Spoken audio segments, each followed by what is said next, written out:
Tuesday Thursday కూడా confirmatory test చేయడమే కాకుండా ఒక స్పెషల్ బ్రాండింగ్ ట్రిపుల్ పేరుతో బ్రాండింగ్ కూడా చేసి క్యాన్సర్ కన్ఫర్మేటరీ టెస్టులు వస్తున్న కోసం ఎక్కువ కాలం వేచి ఉండాల్సిన పరిస్థితి రాకుండా వారిని ఆదుకునే దిశగా కూడా ఇవాళ ఒక పటిష్టమైన వ్యవస్థను ఏర్పాటు చేస్తున్నాం. దాంట్లో భాగంగానే సస్పెక్టెడ్ కేసెస్ వస్తున్నాయి, కన్ఫర్మేటరీ టెస్టులు చేస్తున్నాం. కానీ కన్ఫర్మేటరీ టెస్ట్ వచ్చిన తర్వాత దానికి నాణ్యమైన వైద్య చికిత్సను కూడా అందించాలంటే దానికి తగినట్లుగా హెల్త్ ఫెసిలిటీని కూడా డెవలప్ చేయాల్సిన అవసరం ఉంది. దాంట్లో భాగంగానే ప్రధానంగా 2017-18లో ఇక్కడ గౌరవనీయులు వెంకయ్యనాయుడు గారు కూడా ఉన్నారు. వారి చొరవతో కేంద్రంలో నరేంద్ర మోడీ గారు ప్రధానమంత్రిగా, రాష్ట్రంలో చంద్రబాబు నాయుడు గారు ముఖ్యమంత్రిగా ఉంటున్న నేపథ్యంలో క్యాన్సర్ చికిత్స రోగులకి మెరుగైన వైద్య చికిత్సలు అందించాలనే ఉద్దేశంతో ఒక స్టేట్ క్యాన్సర్ని మంజూరు చేయడం జరిగింది 120 కోట్లతో. ఒక సంవత్సరం తర్వాత అది ఆగింది. తర్వాత 5 సంవత్సరాల పాటు ఆ క్యాన్సర్ సెంటర్ రాలేదు, సాకారం కాలేదు. నేను ఇక్కడ విమర్శలు చేయట్లేదు, కానీ ఇటువంటి చాలా అవసరమైన అత్యవసరమైన అతి ముఖ్యమైన విషయంలో ప్రభుత్వాలు నిర్వహిస్తున్న నిర్లిప్తత కానీ నిర్లక్ష్యాన్ని మాత్రం ఖచ్చితంగా నిందించాల్సిన అవసరం ఉంది. కూటమి ప్రభుత్వం వచ్చిన తర్వాత గౌరవనీయ ముఖ్యమంత్రి గారు చంద్రబాబు నాయుడు గారి ఆదేశాల మేరకు 1 సంవత్సరంలోనే ఆ స్టేట్ క్యాన్సర్ సెంటర్ని 120 కోట్లతో పూర్తి చేయడం జరిగింది. దాంట్లో కావాల్సిన సిటీ సిమ్యులేటర్ కానీ బ్రాకిట్ థెరపీ కూడా ఏర్పాటు చేసుకోవడం జరిగింది. అదేవిధంగా కడప సెంటర్ని కూడా ఒక కాంప్రహెన్సివ్ క్యాన్సర్ సెంటర్ కూడా ఏర్పాటు చేశాం. విశాఖపట్నంలో కూడా లెవెల్ 2 క్యాన్సర్ సెంటర్ని కూడా ఏర్పాటు చేసుకోవడం జరిగింది. కావాల్సిన సిటీ సిమ్యులేటర్స్తో కూడా ప్రధానంగా గుంటూరులో L1 క్యాన్సర్ సెంటర్గా గుంటూరు తయారు చేయడం జరిగింది. సిటీ సిమ్యులేటర్స్ కాకుండా లినాక్ మిషన్స్ మాత్రమే కాకుండా పెట్ స్కానర్ కూడా ఇక్కడ ప్రత్యేకంగా పెమసాని గారు కూడా నేను ఈ విషయంలో ధన్యవాదాలు చెప్పాల్సింది. ఎందుకంటే ఈ CSR యాక్టివిటీ కింద నాట్కో సంస్థ వాళ్ళు పెద్ద ఎత్తున నిధులు సమకూర్చి భవనాన్ని నిర్మించడమే కాకుండా ఈ నిర్వహణ బాధ్యత కూడా వారు చేపడితే ప్రభుత్వం వైపు నుంచి మేము పెట్ స్కానర్ని లినాక్ మిషన్ ఒకటి ఇస్తే ఇంకో లినాక్ మిషన్ని కూడా వారు CSR యాక్టివిటీ కింద తీసుకురావడం జరిగింది. ఒక L1 క్యాన్సర్ సెంటర్గా గుంటూరుని ఇవాళ తయారు చేయడం జరిగింది. దీంట్లో ఇది మాత్రమే కాకుండా 23 డే కేర్ క్యాన్సర్ సెంటర్లు కానీ పాలియేటివ్ క్యాన్సర్ సెంటర్ మీద కూడా ప్రధానంగా దృష్టి సారించి ఇవాళ రాష్ట్రంలో క్యాన్సర్ బారిన పడిన వారికి ఈ అతి ఖరీదైన చికిత్సను కూడా అందించే దిశగా ప్రయత్నాలు చేస్తున్నాం. 25 లక్షల దాకా కూడా ఇవాళ NTR వైద్య సేవ నుంచి చికిత్సలు అందిస్తున్నాం. ఈ క్యాన్సర్ ఎంత తీవ్రంగా పరిణమించిందంటే 2000 రాష్ట్ర విభజన జరిగినప్పుడు జీవితాల్లో వెలుగులు నింపాలి అనేటువంటి ఆలోచనతో ప్రారంభమైనటువంటి ఏ కార్యక్రమమైనా కూడా విజయాన్ని సాధిస్తుంది. చరిత్రలో గౌరవనీయులైన ఆంధ్రప్రదేశ్ రాష్ట్ర ముఖ్యమంత్రి చంద్రబాబు నాయుడు గారు ఇచ్చేశారు. వారికి ఒకటి Telugu Desam Basavatarakam Indo American hospital తరపున హృదయపూర్వక స్వాగతం నేను పలుకుతున్నాను. హాస్పిటల్ తెలుగుదేశం పార్టీ ఒక ఆత్మ గౌరవ ఉద్యమం అయితే బసవతారకం క్యాన్సర్ హాస్పిటల్ ఒక మానవతా ఉద్యమం. తెలుగుదేశం పార్టీ ప్రజల గౌరవాన్ని కాపాడటానికి పుట్టింది. ఈ బసవతారకం క్యాన్సర్ హాస్పిటల్ ప్రజల ప్రాణాలను కాపాడటానికి పుట్టింది. రెండింటి వెనుక ఒకే మహానుభావుడు అన్న నందమూరి తారక రామారావు గారి దూరదృష్టి, మహోన్నత సంకల్పం, గొప్ప సేవాతత్వం ఇందులో ఉంది. తెలుగువారి ఆత్మగౌరవం కోసం ఆవిర్భవించినటువంటి తెలుగుదేశం పార్టీ 40 సంవత్సరాలుగా ప్రజల హృదయాల్లో నిలిచింది. తన జీవిత భాగస్వామి అనుభవించినటువంటి బాధను మరే పేద కుటుంబం అనుభవించకూడదనే సంకల్పంతో ఆవిర్భవించినటువంటి ఆసుపత్రి 25 సంవత్సరాలుగా లక్షలాది వ్యాపారంగా పెంచింది. క్యాన్సర్తో బాధపడుతున్నటువంటి కుటుంబం ఎదుర్కొనే ఆర్థిక మానసిక కష్టాలను దూరం చేస్తూ పేద ప్రజలైన ప్రజలకు అత్యాధునిక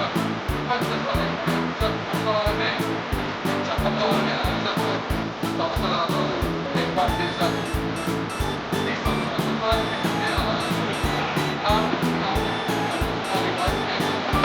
కేవలం ఈ ఒక్క హాస్పిటల్ ఓపెనింగ్ మాత్రమే వచ్చారంటే అది ఆ రోజు అన్నదండమూరి తారక రామారావు గారి మీద కానీ నారా చంద్రబాబు నాయుడు గారి మీద కానీ ఉన్నటువంటి ఒక గౌరవం, అభిమానం అని సందర్భంగా తెలియజేస్తా ఉన్నాను.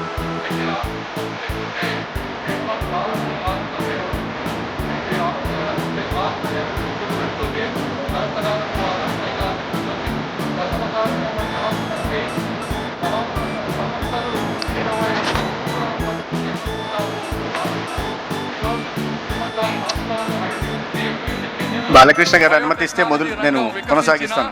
ISP okay sir. వంటి సంస్థలు అంతర్జాతీయ ఆంధ్ర విభజన జరిగినప్పుడు గుర్తింపు పొందిన క్యాన్సర్ కి పేషెంట్లు 23,000 మంది కొత్తకి ఆనాడు చికిత్స అందిస్తుంటే దాంట్లో 99 కోట్ల 80 లక్షలు ఎన్టీఆర్ వైద్య సేవ ట్రస్ట్ కింద ఖర్చు పెట్టడం జరిగింది. అది కాస్త 6 ఏళ్ళు అయ్యేసరికి అంటే 2020 సంవత్సరం వచ్చేసరికి ఆ బడ్జెట్ కాస్త 216 కోట్లకి వెళ్ళిపోయింది.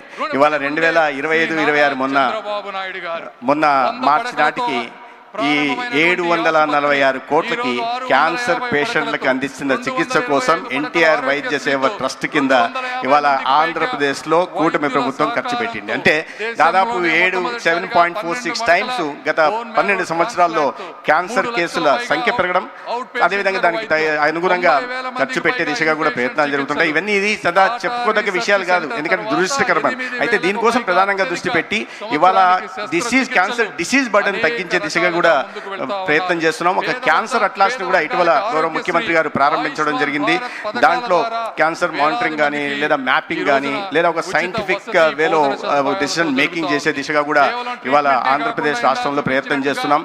ఎందుకంటే Andhra Pradesh our focus is now shifting from reactive curative approach to predictive preventive wellness approach. అది మాకు మా రాష్ట్ర గౌరవ ముఖ్యమంత్రి గారు ఇచ్చిన మ్యాండేట్. దానికి అనుగుణంగానే ఇవాళ అవగాహన కలిగిస్తున్నాం. ప్రాథమిక దశలోనే వీటిని గుర్తించే దిశగా ప్రయత్నాలు చేస్తున్నాం ప్రజల్లో. ఎందుకంటే చేతులు కాలిన తర్వాత ఆకులు పట్టుకున్న చందానంగా కాకుండా వీటి క్యాన్సర్ బారిన పడకుండా మనం ఏ రకంగా జాగ్రత్తలు వహించుకోవాలా, ఏ రకమైన లైఫ్ స్టైల్ చేంజెస్ తీసుకురావడం వల్ల క్యాన్సర్ బారిన పడకుండా మనం కాపాడుకోవచ్చు అనే విషయంగా ముఖ్యమంత్రి గారే బ్రాండ్ అంబాసిడర్ గా ఉంటూ ఇవాళ ఈ పెస్టిసైడ్స్ లో కానీ కెమికల్స్ విషయంలో కానీ రైతుల్లో అవగాహన కల్పిస్తున్నారు. అదేవిధంగా ఒక సేంద్రియ వ్యవసాయం వైపుగా నడిపించే దిశగా ప్రయత్నం చేస్తున్నారు. ఎందుకంటే ఇంత తీవ్రమైన సమస్య గురించి ప్రజలకు చెప్పి లేదా రైతులకు చెప్పి వీళ్ళకి చెప్పిన దాని తర్వాతనే దాని మీద జాగ్రత్త పడ్డానికి అవసరం. ఇవన్నీ సమస్య చెప్తున్నప్పుడు ఇన్ని తీవ్రంగా కేసులు ఉన్నాయి, ఇన్ని కొత్త కేసులు వస్తున్నాయి, ఇంతమంది ప్రాణాలు పోతున్నారు అంటున్నప్పుడు ప్రజల్లో భయాందోళన కలగచ్చు. కానీ ఆ సమస్య గురించి చెప్పకపోతే ఆ సమస్యకు తీసుకోవాల్సిన జాగ్రత్తలు తీసుకునే అవకాశాన్ని మనం కోల్పోతాం. ఒక ఆరోగ్య వ్యవస్థని, పటిష్టమైన ఆరోగ్య వ్యవస్థని క్యాన్సరే కాకుండా మిగతా వాటిలో కూడా తీసుకునే దిశగా కూడా ఆంధ్రప్రదేశ్లో చర్యలు తీసుకోవడం జరుగుతుంది. ప్రధానంగా నేను చెప్పినట్టుగా ఈ ప్రివెంటివ్ మెజర్స్ తీసుకునే దిశగా కూడా ప్రయత్నం జరుగుతూ ఉంది.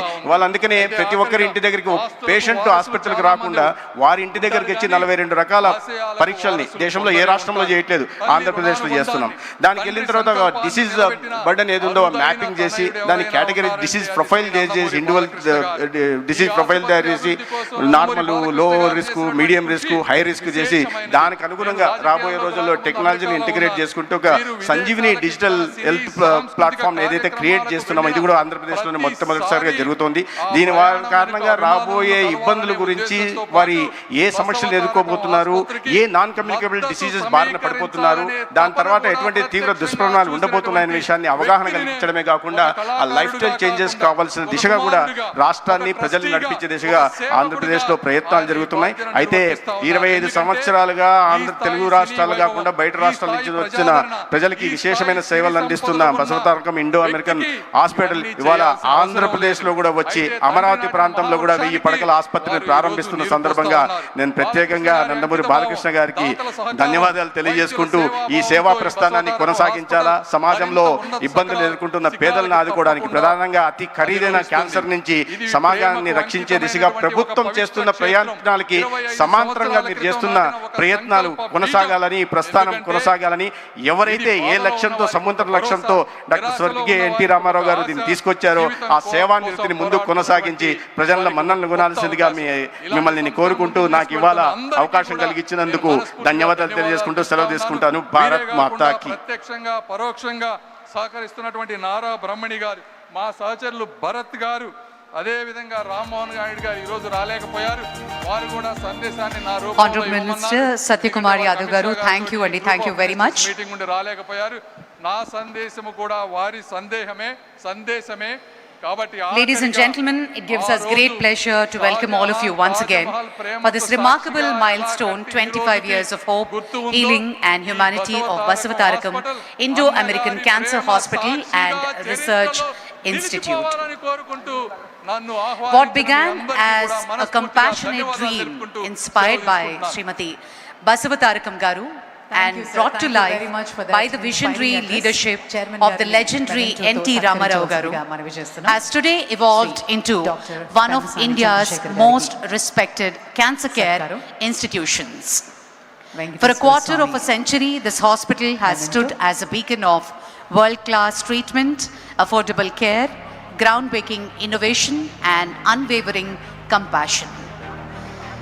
As we reflect on 25 years of service and look ahead, Thank you, sir. Thank you very much. to an even more promising future, Ladies behind and every gentlemen, it gives us milestone great pleasure are countless stories of courage, whose resilience, contributions and to lives strengthening healthcare transformed. and public welfare The continue Silver to Jubilee impact is lives not merely across a celebration the nation. of achievements, It's indeed but a tribute privilege to and every honor patient, for Basavatharatham doctor, Cancer Hospital caregiver, and Research donor, Institute and for having well-wisher the Honorable who has been a Minister part of State this for Health and extraordinary Family Welfare journey. and Chemicals and Fertilizers, Ladies and gentlemen, Government on of that India, note, Srimati may we Anupriya take the Patel pleasure ji, to अभी invite हम all the अनुरोध करते हैं dignitaries आपका onto the संदेश stage और for the मार्गदर्शन ceremonial lamp lighting. May I request the Honorable Chief Minister of Andhra Pradesh, Sri Nara Chandrababu Naidu Garu, to please join us on the stage and light the ceremonial lamp. We also take the pleasure to call upon Shri Chandrababu Naidu ji, Managing Trustee and Chairman Former Vice Padma President Bhushan, of India, Sri Nandamuri Balakrishna Garu, Honorable to Shri kindly M. Venkaiah join us on Naidu ji. stage for the lighting of the lamp. Honorable Union Minister of State for Rural Development, my colleague in the Parliament, Shri Chandrasekhar Pepasamy ji, Honorable Minister for Health. May I Medical also and call Family upon Welfare, Sri Government of Venkaiah Naidu Telangana, Garu, former Vice President of Damodar India, Raj to please come up Narasimha ji, onto the dais and Honorable light Minister the for Health ceremonial and lamp. Family Welfare It and gives us Medical great pleasure to Education, welcome the Srimati Government of Anupriya Andhra Patel Pradesh, Garu, Shri Honorable Satya Union Kumar Minister of Yadav State ji, for Health and Family Welfare and Chemicals and Trust Fertilizers. Board Member, We also Shri- take the pleasure Shri Bharat to call upon Sri Damodar Kumar Rajanarasimha Honorable Garu, Member of Honorable Minister of Health, Government of and Telangana. Chairman We also and welcome Managing Sri Trustee Satya Kumar Yadav of the Garu, Basavatharatham Honorable Minister for Health Indo-American and Family Cancer Welfare, Hospital Government of and Andhra Research Pradesh. Institute. Request all the man dignitaries who to join us here on the today, dais for the ceremonial Shri Nandamuri lighting of the lamp. Balakrishna ji. I also take All the the pleasure eminent to invite guests who are Raghav present Garu here to today join on us this occasion, for the lamp lighting. Distinguished members of the medical fraternity,